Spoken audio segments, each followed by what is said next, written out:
नमस्कार किसान साथियों, स्वागत है आप सभी का एक बार फिर से आपके अपने YouTube चैनल किसान मित्र YouTube चैनल में। किसान साथियों, इस वीडियो को मैं लाइव बना रहा हूं। अगर आपने श्रीराम 303 गेहूं लगा रखा है तो ये वीडियो आपके लिए बहुत ही महत्वपूर्ण होने वाला है, क्योंकि 2024 में श्रीराम 303 उत्पादन के मामले में जो टॉप पर वैरायटी रही थी तो वो श्रीराम 303 ही थी। किसान साथियों, श्रीराम 303 में आप 4 से 5 बातों का ध्यान रख करके गेहूं का अच्छा उत्पादन ले सकते हैं। अब इसमें होता क्या कि कुछ किसान भाई कुछ गलतियां कर देते हैं, जिससे उत्पादन सीधा 20 से 25% तक घट जाता है।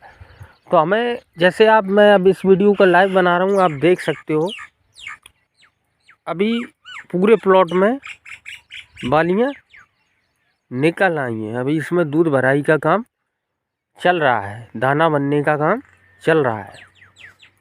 तो इसमें से 2 अवस्थाएं ऐसी होती हैं श्रीराम 303 में, इन अवस्थाओं पर हमें गेहूं की फसल का खास ख्याल रखना होता है। उनमें से पहली अवस्था होती है कि जब आपका गेहूं गौप की अवस्था में हो तो आपको NPK 05234 और बोरोन को साथ में लेकर के स्प्रे करना चाहिए। और दूसरी अवस्था होती है जब आपके प्लॉट में या खेत में बालियां निकल आएँ, तो उस अवस्था पर आपको 0050 प्लस बोरोन को लेकर के स्प्रे करना चाहिए।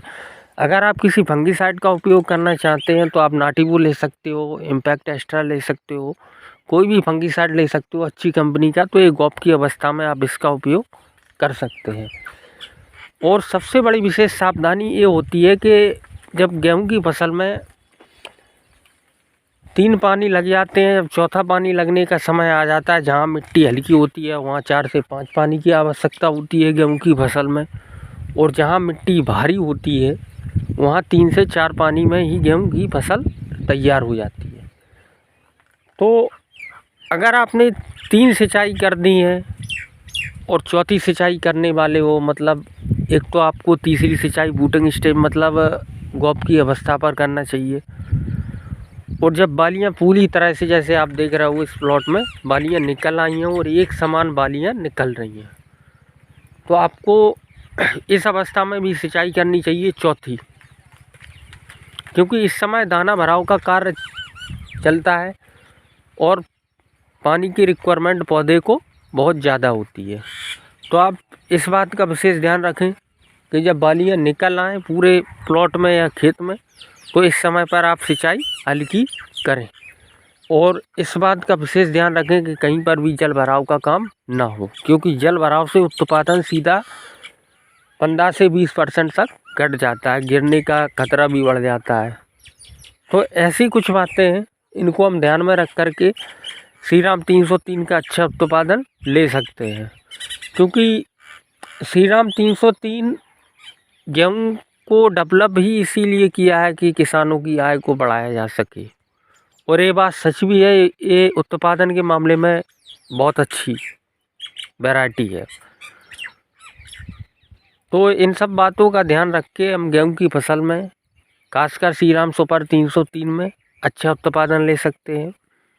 कुछ पैसा बचाने के चक्कर में ऐसा ना हो कि ना आप 05234 का स्प्रे करें ना 0050 का स्प्रे करें, तो आप अच्छा उत्पादन नहीं ले पाओगे भैया। तो बूटे गौप अवस्था पर और बालियां निकलने के बाद गौप अवस्था पर पौधे को फास्फोरस की आवश्यकता होती है, जो 5234 से मिलता है। और बालियां निकलने के बाद पोटास की रिक्वायरमेंट होती है, जो दाना भराई का काम अच्छे से करता है। तो आपको दोनों अवस्थाओं में 5234 और 0050 दोनों को लेना है, दोनों का स्प्रे करना है अच्छे उत्पादन के लिए। आप इतना करिए, अच्छा रिकॉर्ड तोड़ उत्पादन मिलेगा। मैं जिन फर्टिलाइज़र का उपयोग करता हूँ उनके वीडियो कंटिन्यू बनाता हूँ, डेमो भी दिखाता हूँ, मैं जब स्प्रे करता हूँ वो भी दिखाता हूँ। तो आप स्प्रे कर सकते हैं अच्छे उत्पादन के लिए। वीडियो पसंद आए तो चैनल को लाइक करें, कमेंट करें, सब्सक्राइब करें। मिलते हैं एक और नई जानकारी के साथ, तब तक के लिए धन्यवाद।